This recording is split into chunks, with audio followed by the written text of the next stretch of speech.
எங்கண்ணா குட்டி பையன் என்ன அழுவுற?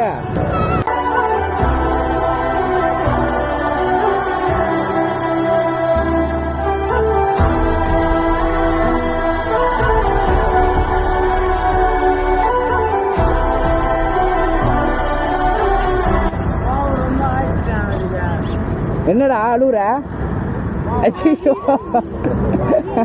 என்ன படிக்கிற? அன்னைக்கு என்கிட்ட நீ என்ன சொன்ன? ஃபர்ஸ்ட் ஸ்டாண்டர்ட் படிக்கிறேன்னு சொன்ன. இந்தா இது வந்து அண்ணன் வாங்கி தரல, கோயம்புத்தூர்ல இருந்து பத்மஸ்ரீன்னு ஒரு அக்கா வாங்கி கொடுத்தாங்க உனக்கு. இது எல்லாமே நான் படிக்கணும்னா வேற என்ன வேணும்? வேற என்னடா வேணும்? வண்டி வேணுமா? இந்த வண்டி வேணுமா? இந்தா ஓட்டு ஓட்டுறா.